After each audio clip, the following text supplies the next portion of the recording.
Just like Serious Sam's convoluted releases, this DLC is also weird. It was released after Serious Sam 3 for the second encounter that takes place in the middle of the first encounter. It also came out before Serious Sam 3's DLC, Jewel of the Nile, and it's only available for the HD version or Fusion. I'm going to switch over to Fusion for this video. Since I've already done the comparison between the Classic and Fusion engines, I won't spend much time discussing it here, besides a few things later on that make the DLC feel unpolished and rushed that aren't necessarily a problem with the engine, except for the sliding clear and wearables. The Legend of the Beast is composed of the first 3 levels from the alpha remade into the new Sirius engine. I am under the impression, and I could be wrong as I cannot find a direct source for this, that when this DLC released, it was unknown that these levels were remade from the alpha. News articles don't mention the alpha, the marketing does not mention the alpha, and the alpha was unofficially leaked after the release of this DLC. The closest thing that I could find was an article from the Escapist magazine in 2012 where a Devolver representative is quoted saying, "The Legend of the Beast DLC for Serious Sam HD has been in production since the game first launched."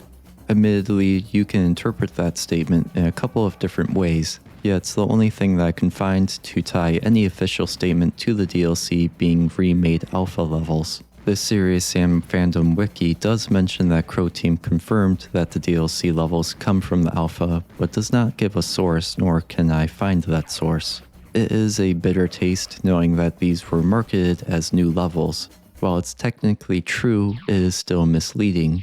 I'm not sure why this DLC was even made in the first place. The Escapist article mentioned before also has a quote saying, "Just the thought of all of that extra cash is making me download some content into my pants," said Devolver Digital Chief Financial Officer Fork Parker. "Profit makes me horny." Although Fork Parker is a fictional character, it pretty much does answer the question. The Natriska entry for the first level mentions that the children of Amon-Ra stole the sign of Amon-Ra as a sacrifice for the ram god and left a note detailing this. Why they left a note saying that they stole the artifact and where to find it is very cartoonish and already not a good start. Of course, salt is rubbed into the wound with how Sam starts with only 30 health and only a single revolver and knife. This isn't explained at all. Usually there's something to say why Sam loses his weapons, like needing to be lightweight to travel, or he goes through a teleporter. Nothing is given here. The location isn't far either, it's in Memphis, as stated by Natriska, which is where we were at for the past 3 levels. In the alpha, these DLC levels were in the city of Theba, which is fictional, but I'm assuming that's supposed to be Thebes, as the next set of levels takes place in the Valley of the Kings. This doesn't apply anymore, so there isn't any reason to remove Sam's weapons, besides to make it easier for the developers to balance the levels. However, there really isn't any justification to start the player at 30 health like this, unless Sam survived an ambush of Gunnar that beat him up and robbed him of his weapons or something. Since the Ram God is a Kanoom from Serious Sam 3, this has some big implications and more things that only serve to make this storyline messy. So let's get it over with. The children of Amon-Ra have to exist before Mental's forces arrive and kill every human, and after whenever this Kanoom arrives. If we look ahead to the 3rd level's Natriska entry, this Kanoom used to terrorize Memphis, who the Egyptians believed to be the deity by the same name. The deity has the head of a ram, so they would look pretty similar. They somehow got the Kanoom to hang out at the bottom of a pit while they threw sacrifices down there. I think that this cult and the Kanoom came after the pillage of Thebes when the sign of Amon-Ra was stolen, because I don't believe that the Syrians would allow a minion of Mental to be on Earth and to allow the key for their spaceship to be in its hands. Kanooms are confirmed to be from another planet under Mental's rule from its Serious Sam 3 Natriska entry, so the Ram God has to be a minion of Mental. There isn't any explanation as to why or how a Kanoom ended up on Earth, as all the information that we're going to get is within this DLC, and that's sparse. There is a newspaper article in Serious Sam's Siberian Mayhem about the children of Amon where they're a religious extremist group conducting terrorist attacks to stop the excavation of Syrian technology. It doesn't help, but it is at least nice to expand and connect the lore a bit. Since the Memphis leaders who stole the sign of Amon-Ra didn't know the purpose of it and only knew it was important to the Thebians, as we'll see later in the Alley of the Sphinxes entry, they wouldn't have known that it's tied to the gods or Syrians as we know them as. I don't believe that the Khnum or Mental knew of the Syrians on Earth, so to everyone involved, the sign of Amon-Ra is just an artifact given to the Khnum. I'm not sure that the children of Amon-Ra knew the significance of the sign of Amon-Ra if they just gave it away to the Khnum. The Khnum certainly doesn't, since he doesn't destroy it. I'll be honest, none of this makes any sense, and we don't have enough information about the backstory. It's too bad that this god wasn't appropriately named as a monkey, since it throws a wrench at Serious Sam. This Khnum shouldn't be here, and Mental should not know about the humans on Earth until Sam uses the time lock. This is just bad, really forced, and cramped into both the gameplay and story of the first encounter. The only explanation that I can think of is that it took decades or at least a few years from the time lock being activated to Sam actually arriving, as the time lock's imprecision is a key detail mentioned within the original backstory of the game. The amount of time isn't specified, so I guess anything could happen. The Khnum could have been a part of the scout party while Mental was busy killing the Syrians on Sirius. Who knows? This whole thing is a mess. Before I start on the historical connections between Khnum, Amon-Ra, and Rams, let's take a break from talking about lore and finally look at the gameplay of The Legend of the Beast. It sucks. This first level is just bad from start to end. The left and right paths are pretty much identical to what you'll go up against. It's a big open area with far too many beheaded to kill with just a single revolver. To put a number to it, there are a total of 250 enemies within this level. There are 2 arachnoids in both paths that harass you at a distance, along with more that spawn after you flip the switch. Once you reach the switch, you're rewarded with the second cult, and again for the other path. Why they didn't just give the second Colt at the start and for one path give the single barrel shotgun and for the other give the double barrel is unknown to me. If you happen to know the map beforehand, you can grab the second Colt early on the bridge that connects both the left and right areas, making a total of 3 Colts that can be picked up. I know that the antagonist for this DLC is a Colt, but they didn't have to make it so on the nose. Most players wouldn't know about the early revolver on their first time playthrough, so have fun spending minutes popping in and out of cover just to kill the arachnoids with a single Colt while getting pressured by seemingly endless kamikazes and rocketeers. There is also another duplicate weapon being the single barrel shotgun, which you can find in a secret before you get it at the end of the level. These areas are way too open and the buildings allow kamikaze to hide and get close to the player. The buildings are a necessity to avoid the arachnoids' attacks, but the scattered nature of them makes it more of an advantage for the kamikazes, as it will be unclear where they're coming from.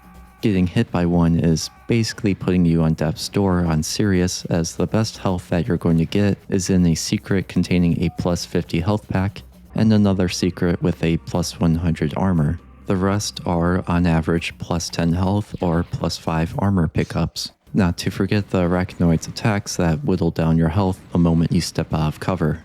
Everything in this level is doable, but it's tedious as it takes forever to kill everything. I have no idea why the par time for this level is 10 minutes. It nearly took me a half hour to comb through the level. By the time I cleared out the middle area and killed the first arachnoid in the left area, I was already almost 8 minutes in. They also somehow justified to themselves that once the player gets a single barrel shotgun at the end of the level, that they can throw a lot of clear at the player with a zombie on top. No, I won't analyze the second encounter stuff that they threw into this DLC. I would say that you're better off using the knife to kill the clear, but with how they can slide around, that method is unreliable. It makes dodging them and predicting their movement harder. The safest option would be to use the revolvers and put as much distance between you and the clear. Speaking of bugs, there are very noticeable texture problems within this level. some of which include a texture that pops in and out of existence, as well as differently colored sides of buildings that just look odd. It doesn't match any sort of lighting at all. Sam's line after picking up the second Colt pretty much sums up this level. Give a man a bullet and he'll want a gun. Give him a gun, he'll be giving away the bullets. Which brings me to another issue. What is up with the sound quality and mixing in this DLC? These lines were poorly recorded or mixed. Damn, I told you. I had to turn the volume for dialogue all the way up to have it be somewhat properly mixed with the other sounds, or to have it be perceptible in the first place. The line after picking up the shotgun at the end It's just what I've always wanted. doesn't have a subtitle for it, while every other one does. And these lines are just bad, like they didn't even try writing something good. This goes for the entire DLC too. I'll put things in perspective. At the end of The Legend of the Beast, Crow Team reuses an unaltered line from the original game with a new line placed right next to it. Geronimo!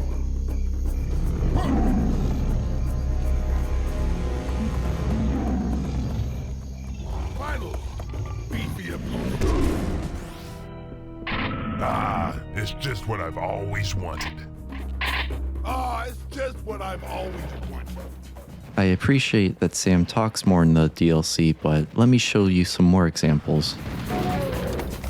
Are you okay?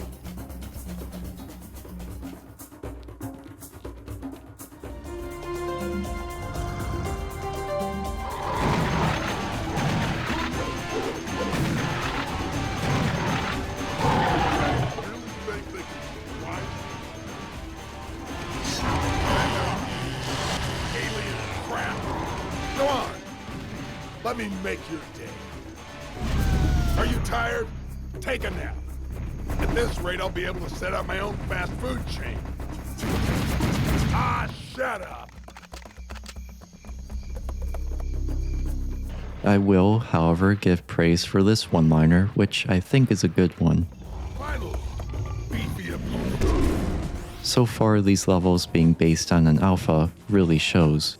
The next level, Holy Spirits, is where the priests of Amun-Ra lived. There is very little imagery relating to Amun-Ra, and instead seems to have an assortment of different things that relate to the Book of the Dead. For example, the only references to Amun-Ra are 2 statues, an entrance room to a building with 6 statues, and the Theban triad painted on buildings outside of the playable area. The level showcases much more than Amun-Ra or the ram god Khnum, who's not here at all, such as artwork of Osiris and Isis, statues of other gods like Neith and Sekhmet, or a jackal representing Anubis, along with the relief back from the Valley of the Kings level. Also, Crow Team doesn't use the Eye of Ra, they only use the Eye of Horus, which is weird because in the last level they exclusively used the Eye of Ra, even if it forewent symmetry. Yet it does make sense if we believe that this level is themed after the Egyptian afterlife, which we saw Horus within Hunifer's Book of the Dead back in the Valley of the Kings. To top it off, the bird statue at the beginning of this level is Horus from his real-life statue at the Temple of Edfu. Before I stray too far, the artwork showcasing Isis is Isis and not Hathor, because in the New Kingdom when this DLC takes place, Isis basically takes over Hathor's identity. However, the original picture that the texture uses represents Hathor from the Tomb of Nefertari. Either way, both Isis and Hathor have a role of helping the souls of the dead. All of the deities shown within Holy Spirits, except for Amun, Mut, and Sekhmet, have some role in the Egyptian afterlife, or Duat. The ones that do are Osiris, Isis/Hathor, Khonsu, Horus, Anubis, Ta, Neith, and Mat. Some of the textures are reused from the main campaign, but there are a lot of new ones that come from the Tomb of Nefertari. That tomb contains scenes from Nefertari's journey to the afterlife, with several showing chapters of the Book of the Dead. It will tie into the theme of the next level too, as we'll see soon.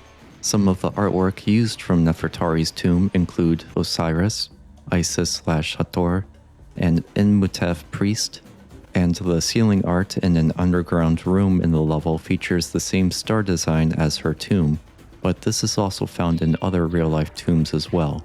If you want to count the jackal statue, you can, but I wouldn't. So the Children of Amun-Ra could be a funerary cult.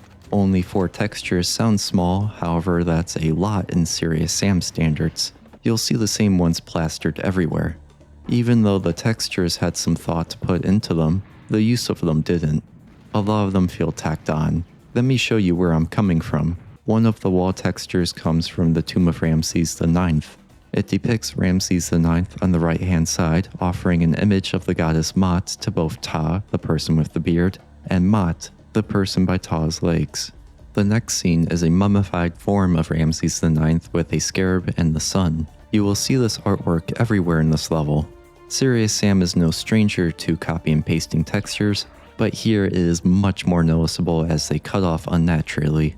The main game was smarter about this by not covering every square inch of the walls with artwork. Most of the time it's just stone textures. Even when artwork is used, the main game uses it with more care.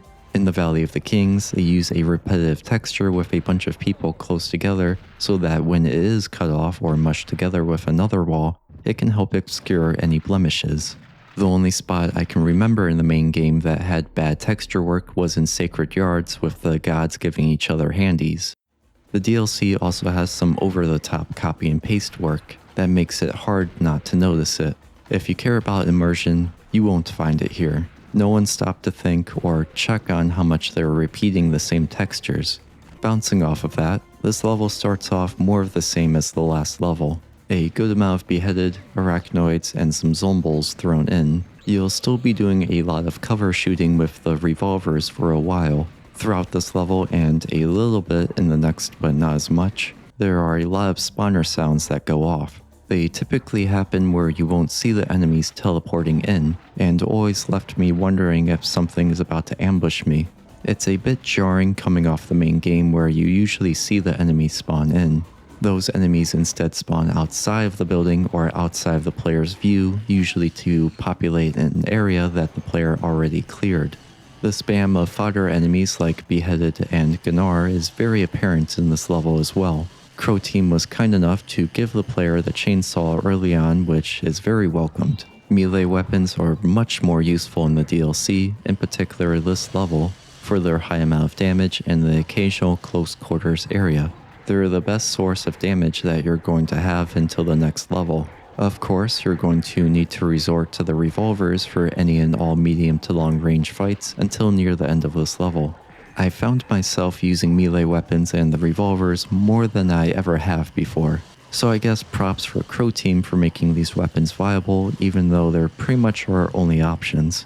The single barrel shotgun doesn't have enough range, and when the enemy is close enough for the shotgun, I'd rather use the knife or chainsaw as long as it is in a kamikaze.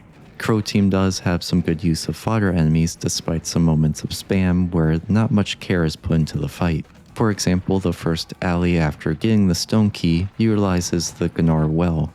They pressure the player and block bullets, allowing the kamikazes to get close if the player can't manage it. My favorite is how there's a firecracker on an elevated position that fires from partial and full cover. I do believe that bombers are better suited for this scenario, but I still very much enjoy Crow Team utilizing their potential behind cover, as it doesn't happen much at all in the main game. They're usually set up like how they are on screen. I also like the lack of trapped items in the DLC. There's still a couple, but not at the extent where a major biomechanoid spawns on top of you. They're reasonable for the very few that there are. One thing that some people may not like, but I do, is how there are optional areas within the level. They're small, however, usually rewarding. Some just have supplies, but there are 2 that are worth seeking out. There's a pyramid holding the double-barrel shotgun, as well as a secret rocket launcher. You won't get more rockets until the next level, so use them wisely. This one is ruined with how the double-barrel shotgun is given shortly after on the main path, but it will help for the clear room in between. The other is the Tommy gun, which you'll need to fight to get. This is the only time that the Tommy gun is available, so if you skip the building, which is along the main path, it's really hard to miss. You won't have it for the remainder of this level. It's not a secret like the sniper rifle in Serious Sam 3, it doesn't get locked off until you enter the last arena of the level, and there's an abundance of bullets within the area to hopefully get the player to realize that they missed the Tommy gun along the way. If you missed it, it's hard to blame the developers, but they were courteous enough to automatically give the player the Tommy gun at the start of the next level, including any other missed weapons. I understand why, yet I would like to see consequences for missing something so obvious. It also feels a bit jarring being handheld by Crow Team like that, given all of the cheap tricks and traps of the first encounter. I do, however, blame the developers for the amount of secrets in this level. There are too few, 4 to be exact, and they run out at the halfway mark. It's a long level, about an hour long due to its size and density of enemies like we'll see with Karnak, so it's a bit odd to have half the level devoid of secrets. There are some good ideas here to make up for the lack of secrets and occupy its length. It's just too big and long to fit in where it's at. The pace is rather slow for a DLC where the audience is mostly experienced players, and how it's placed after Metropolis. It was designed as the second level in the alpha, but even then, placing an hour-long level near the beginning is just asking players to not give the game a chance. You wouldn't want to try and fatigue a player so early on, especially for a game like Serious Sam, where new players aren't accustomed to the more frantic gameplay and crowd management compared to other first-person shooters. Granted, the alpha doesn't have the density of enemies that it does in Legend of the Beast, but that lack of density just makes it boring to walk through the long, open area sections. But it's not all bad. Those good ideas that I mentioned come in the level design, mainly in its variety. It's an engaging level with going in and out of buildings, use of verticality, optional areas, open and tight rooms, underground rooms, the use of grass to give it a bit of scenery change despite their placement not making much sense, large buildings populating the view outside of the playable areas, and sprawling like a city but admittedly a bit too big for its own good. It very much reminds me of Karnak's design. They both were alpha levels, just with more variety and things to look at. It may not sound like a whole lot and really just sounds like basic level design, but Serious Sam fans are not always so fortunate. Still, there are some oddities with this level.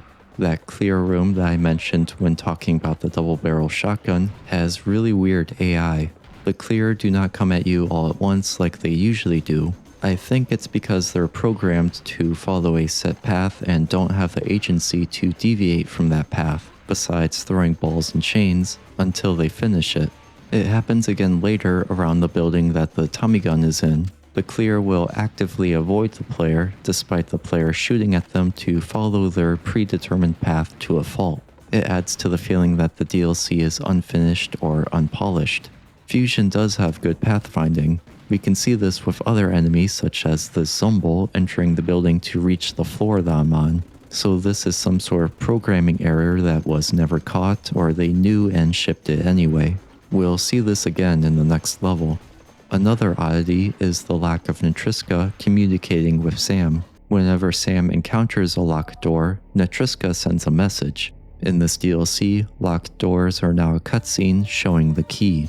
I believe that this is a holdover from the alpha where a little pop-up video does the same thing. The next level returns to normal with using a message for a locked door. The use of cutscenes only in Holy Spirits could be because of its prevalent use of key hunting, a possible remnant of their past inspirations. And we saw that apartment. We had like several computers there and huge tables that we either borrowed somewhere. Yeah. And then we played Doom all night long. So we worked and then we played. So you're programming in the day and playing Doom at night? Yep. Crow Team probably didn't want Netriska spamming Sam with messages about locked doors, so they kept the cutscenes. Before moving on, I'd like to mention some interesting fights. The corridors around the Tommy gun has clear and kamikazes coming in from both sides, forcing the player to be aware of both directions. The kamikaze scream makes it fair for having enemies rush from behind, as well as the corridor's length giving ample time to thin out the crowd. Not many fights in Serious Sam utilize multiple constrained directions like this, which adds to its frantic gameplay by managing 2 separate waves of enemies. Good luck if you didn't pick up the optional Tommy gun beforehand, as you'll be stuck letting the enemies get close for the shotguns or whittling away at them with the revolvers. I also like the last fight with how the Rocketeers are spread out around the player so that their missiles are harder to dodge. I know it's a simple thing, but in the first encounter, the Beheaded don't usually surround the player like this. They're usually in front of the player or come in too small of a quantity to surround the player. It's a good use of Beheaded units, including the additional Gunnar and Clear, where there is enough pressure to not feel like a pushover fight, considering their low health and damage. Although when the werebolls are thrown in, the sliding issue in Fusion really makes it hard to keep track of them, as they'll sometimes ice skate around. That's a bit of a pain considering the size of the arena and the amount of werebolls thrown in. Holy Spirits, in my opinion, is the best that you're going to get out of the Legend of the Beast. It's not bad, but I wouldn't call it good. It has some neat ideas, but could be improved with a better pace and layout. Yet, I'd prefer to strip out what's good to use in other levels. The Grand Obelisk is a level mainly made up of corridors in which the player will move clockwise around the obelisk in order to open it up. Natriska explains that it's an ancient ritual from the Book of the Dead that follows the motion of the sun.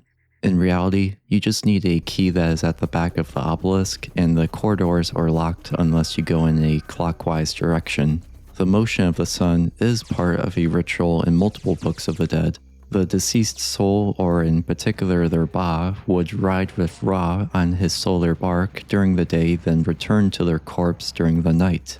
It's basically symbolism for continuing life after death and the whole cycle of life. The union of Ra and Osiris when Ra reaches the netherworld, otherwise known as the Solar Osirian Union, is represented by a ram-headed mummy.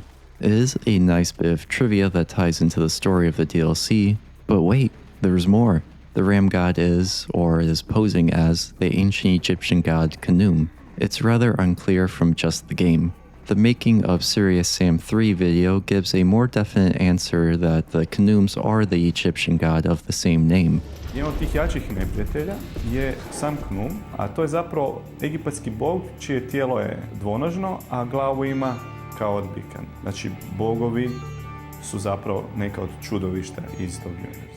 It doesn't make much sense historically, as Khnum is known as a protector, not a ravager, and there are more than one Khnum in Serious Sam, but we're going to have to accept that Serious Sam's Egyptians have a different Khnum god, or gods in this case. Although I still wonder which came first in the universe, the god or Mental's minion. It also implies that the Egyptians lived long enough with Mental knowing about them to put Khnum in their mythology. Digging deeper, the Egyptian word for Ba, the same as the part of the soul that traveled with Ra, is also the word for ram. Because of this, there are some accounts that associate the Ba of Ra as the god Khnum, as well as his role in assisting Ra through the netherworld and creating Ra's solar bark. So it is an incredible amount of detail to have the player reenact a Book of the Dead ritual that is associated with Ra that also ties into Khnum, or the ram god, all just for a line in the Natriska entry. I appreciate the amount of research Crow Team has done for this, as well as everything else within the first encounter, but I can't help but think that it's all wasted.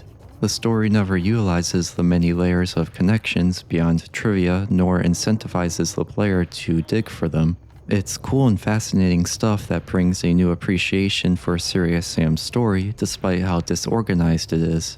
This does beg the question as to why the developers went through all of this research just to hide it under many layers. Amon, during the time of the New Kingdom, was sometimes depicted as a ram or had the head of a ram. Rams first became associated with Amon when Egypt conquered the kingdom of Kush, whose king of deities had a head of a ram. Since they were conquered, Amon became their king of deities instead and absorbed their god king, giving Amon a connection to rams. That's pretty much the only reason that I could find as to why the children of Amun-Ra would be dealing with the Khnum. I believe it's more of a matter of circumstances where the Khnum happened to terrorize Memphis where the children of Amun-Ra were. So they were then tasked with appeasing the perceived gods since they were the only group capable of doing so, or had the best connection to Khnum from their worship of Amun-Ra. Also, the name of the pharaoh Khufu, who ordered the construction of the Great Pyramid of Giza, is dedicated to Khnum, as his full name means Khnum protect me. Its construction took place way before the New Kingdom, so this was in dedication to Assyrian rather than the monster we know, especially considering the Great Pyramid's purpose that we'll see at the end of the game. The Grand Obelisk yields a difficulty spike where more firepower is wanted but isn't necessary. The Tommy gun is pretty much your only good medium to long range option at the moment, given the long open corridors and amount of beheaded. So the Tommy gun kind of is vital to have unless you like tedious drawn out fights. Crow Team knows it too, given the amount of ammo laying around for it. And like the previous level, some enemies have weird AI due to their predetermined pathing, as I've discussed before. It makes them easy to deal with, yet it does make them feel broken. It's particularly useful with the clear in the first corridor, as they don't care for the player until they do their lap, besides throwing their chained balls at you. The other is in the back of the obelisk, where the biomechanoids will not seek out the player if they're in one of the side rooms. They stick to their patrol path within the central room and will not deviate from it. It leads to some oddities, such as a minor biomechanoid not shooting at me if I was slightly covered by the stairs. The clear in this area are a bit better, as they will try to hunt down the player if they spot them, but they can bug out, such as this clear standing menacingly. This room contains the key needed to open the Grand Obelisk, as well as the rocket launcher. Bad, Zuka! With the rocket launcher collected, that's the player's entire arsenal for the DLC. It's quite underwhelming. These are early levels treated with a midpoint to late game intensity without the firepower to match. Luckily, Crow Team populated them with mostly beheaded, yet there are a good amount of points where some extra firepower was very desired to make the experience smoother. Leaving the rocket launcher at the halfway point of the final level, including all of the ammo for it, is a poor choice. It also made the secret rocket launcher and Holy Spirits worthless, as you'll never get more ammo than its starting amount until its non-seeker inclusion. Maybe this DLC would have been better placed earlier in the campaign, but not after Metropolis, where we had a taste of Sam's entire arsenal, or at least all but one if you didn't find the cannon secret. It's a very jarring change of pace, similar to what the Alley of the Sphinxes will do. However, the Legend of the Beast drags it on for 3 levels. After completing the loop, we see the weird AI back in action, but this time it's not in our favor. Once again, they're so determined to patrol that they will not engage the player even when they see Sam. It's not until you make it convenient for them by fitting in within their schedule that they will engage. It does make it a bit harder here because the major biomechanoids will just walk away from your rockets to follow their path. This makes predicting what the enemies will do more difficult, as you don't know if they'll keep following their path or engage the player. We can see this problem one last time in the penultimate fight. The clear move erratically and don't seem to know what goal to prioritize, whether to follow their path or to fight the player. Combine that with the sliding clear bug and you have one chaotic fight. I think the statue of Thoth in the middle of the arena makes for a perfect symbol of this fight. Just a lot of monkeying around. Credit where credit is due, I like the use of firecrackers and how their attacks light up the arena. Overall, the Grand Obelisk is a bit too big of a level. It was probably made at a time, along with Holy Spirits, when they didn't realize yet that wide open levels does not have to mean that the player must walk through it all. At the end, we come face to face with the Ram God, and to no one's surprise, it's the Khnum from Serious Sam 3. Not like there was much of a surprise to begin with, since he's on the cover. It is disappointing that the Ram God isn't a unique enemy, but doing so would have cut into their profits. Can't do that to Fork Parker. Unfortunately, this bled into the fight itself as well as the arena. The red fog ruins the detail of the place, as all of those dark splotches on the wall are actually blood. Instead, the Khnum's hotbox obscures the little details that would have added to its character without a word. The fight is just a rehash of the Ugzon fight at the end of the first encounter. I do like the improvement of letting the player shoot the last switches so that you can get the Ram God into position before firing the laser. I'm sure that we all know the pain of seeing Ugzon move out of the way of the laser before it strikes. However, the developers also took a step backwards. When the Ram God only has a little bit of health left, you can't finish them off with your weapons. In fact, Your weapons are useless in this fight except for shooting 2 of the laser switches, so you'll need to trigger the laser at least 3 times to win. It's more of a test of how well you can dodge its fireballs, which do try to predict your movement. If you move backwards, it's very easy to move left or right once the fireballs are thrown to dodge all 3. The tricky part is the arena itself, as it is very cramped, forcing the player to take care of their distance to the Ram God when going through one of the switches. He will attempt to smack you with a rather large hitbox if he isn't charging up fireballs. Its attacks hit hard, and with 100 health and armor, it only takes about 3 to 4 hits to die.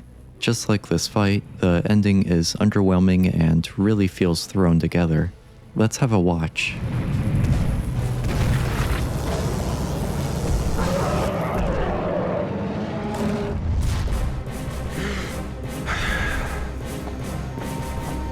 I need a vacation.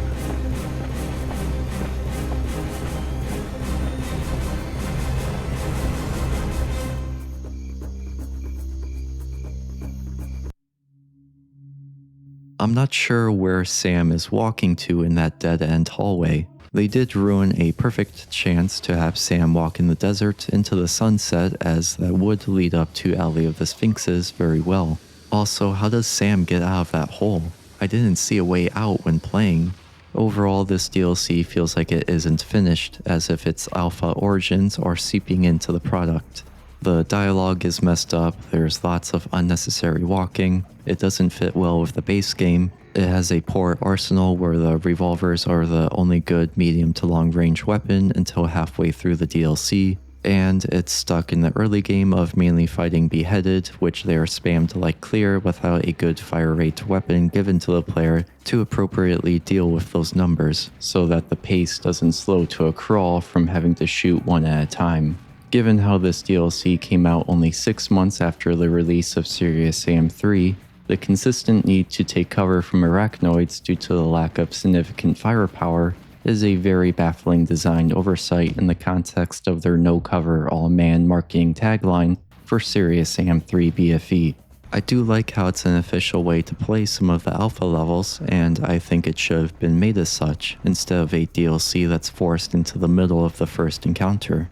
It makes more of a mess of the original story, where it is extremely hard to tell what's canon and what sequence of events happened in the first place. It's definitely a disappointment, and given its history, it's really weird for Crow Team to make this DLC. The only explanation for this DLC existing is that Crow Team needed some money. Check.